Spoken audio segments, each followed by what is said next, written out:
I sincerely want to say that fake news is a threat to our democracy today. हम किसी भी चीज़ों को जब किसी भी चीज़ों पर अपलोड करते हैं और बाद में वो न्यूज़ चैनल उसको उठा करके जिस तरीके से गलत तरीके से समाज में भ्रम को पैदा करता है, फेक न्यूज़ पर AI जनरेटेड डीप फेक पर स्ट्रिक्ट एक्शन लेने की जरूरत है, क्योंकि इसमें 25 से ज्यादा मान्य सदस्यों के सप्लीमेंट्री आए हैं। कई ऐसे इकोसिस्टम बन गए हैं जो कि भारत के संविधान को फॉलो नहीं करना चाहते। AI जनरेटेड डीप फेक्स को आइडेंटिफाई करके उसके ऊपर एक्शन लेने का भी नया रूल ड्राफ्ट पब्लिश किया गया है। सरकार भी इस पर पॉलिसी ला रही है। कमेटी ने, संसदीय कमेटी ने भी रिकमेंडेशन की है, बैठकर वापस चर्चा करेंगे इस विषय पर। This is a very fine delicate balance between freedom of speech and protecting our democracy.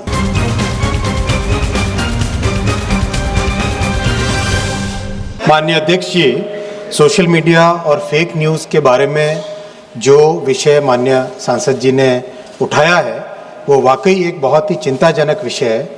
I sincerely want to say that fake news is a threat to our democracy today. और हमें सोशल मीडिया पर fake news पर AI generated deep fake पर strict action लेने की ज़रूरत है। जिस तरह से सोशल मीडिया प्लेटफॉर्म्स का उपयोग करके एक तरीके से कई ऐसे इकोसिस्टम बन गए हैं जो कि भारत के संविधान को फॉलो नहीं करना चाहते, बहुत तरह से इस पार्लियामेंट द्वारा बनाए हुए कानून को भी पालन नहीं करना चाहते। उसमें स्ट्रिक्ट एक्शन लेने की और कड़े नियम बनाने की वाकई बहुत सख्त ज़रूरत है। हाल ही में कुछ नए रूल्स भी बनाए गए हैं। Within 36 hours take down करने की एक नए रूल अभी हाल ही में बनाया गया है।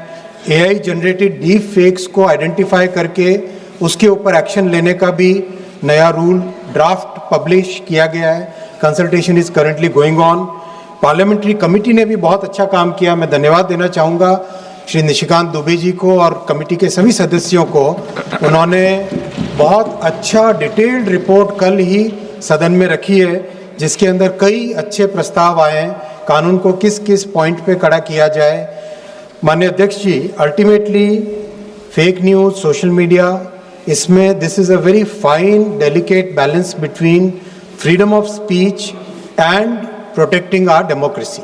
और इस फाइन बैलेंस को लेकर सरकार चल रही है। माननीय प्रधानमंत्री श्री नरेंद्र मोदी जी ने डिजिटल इंडिया के माध्यम से देश में जो एक नई क्रांति लाई है, जो डेमोक्रेटाइज किया टेक्नोलॉजी को, उसके अच्छे प्रभाव भी हमें अपने संज्ञान में लेने चाहिए, क्योंकि सोशल मीडिया एक तरीके से एक प्लेटफॉर्म भी देता है सभी को।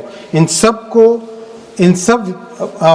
सब पॉइंट्स को विचार करके इंस्टीट्यूशंस, हमारे समाज में जो ट्रस्ट है, उस ट्रस्ट को कैसे स्ट्रेंथन करें, उसी पर सरकार काम कर रही है। राजेश रंजन जी। सब अध्यक्ष जी, जब कोई भी फोटो या कोई भी चीज़ धर्म मजहब की, जैसे मणिपुर की घटना है, सोशल मीडिया ने प्रमुखता से इसको निभाया है और समाज में तनाव पैदा किया।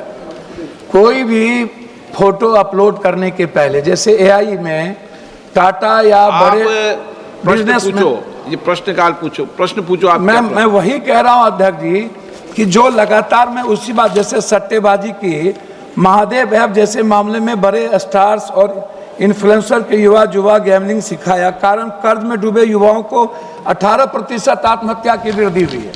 मेरा अध्यक्ष जी इससे कोई कंसर्न नहीं है। देश के युवा, आने वाला जो युवा है और जो सामाजिक और पारिवारिक स्थिति है, उसमें समाज में तनाव बढ़ता जा रहा है। मेरा प्रश्न सिर्फ इतना है कि हम किसी भी चीज़ों को जब किसी भी चीज़ों पर अपलोड करते हैं और बाद में वो न्यूज़ चैनल उसको उठा करके जिस तरीके से गलत तरीके से समाज में भ्रम को पैदा करता है, उसकी कोई ऑथेंटिसिटी नहीं होती है, उसकी कोई सत्यापन नहीं होता है। अच्छा, उसको डालने के पहले किसी से परमिशन लेना चाहिए कि नहीं, ये होगा कि नहीं, तो इस पर किसी भी तरह की कोई कार्रवाई नहीं है। कठोर कार्रवाई हो, ये मेरा रिक्वेस्ट है। कठोर कानून बने और किसी भी तरह के गलत वीडियोस को डालने के पहले उसके बारे में जरूर कोई कानून। माननीय अध्यक्ष जी, माननीय सांसद जी ने जिस तरह से ऑनलाइन बेटिंग की बात की, मैं आपके माध्यम से सदन को एकदम स्पष्ट तौर पे कहना चाहूँगा, प्रधानमंत्री श्री नरेंद्र मोदी जी ने इतना कड़ा कानून बनाया है ऑनलाइन मनी गेमिंग को रेगुलेट करने के लिए, और उसके कारण देश में करोड़ों परिवारों को उसका बेनिफिट मिला है। जिस तरह से एक कैंसर की तरह ऑनलाइन मनी गेमिंग का प्रचार हो गया था, सब तरफ एक प्रसार हो गया था उसका, और स्प्रेड होने के बाद समाज में एक बड़ी विकृति आ गई थी, उसके ऊपर कड़ा कानून बनाया है। और प्रधानमंत्री श्री नरेंद्र मोदी जी की सरकार किसी भी कड़े से कड़े स्टेप को लेने से पीछे नहीं हटती है। श्री सीपी जोशी। धन्यवाद अध्यक्ष महोदय। मैं माननीय मंत्री महोदय से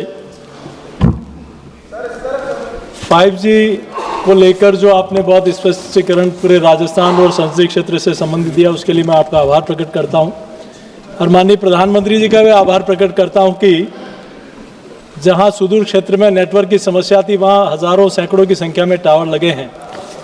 मेरा आपके माध्यम से प्रश्न है कि जिन 5G स्पेक्ट्रम कंपनियों ने काम शुरू किया है, उनसे पहले जो अनकवर्ड एरिया हैं वहाँ बुनियादी नेटवर्क उपलब्ध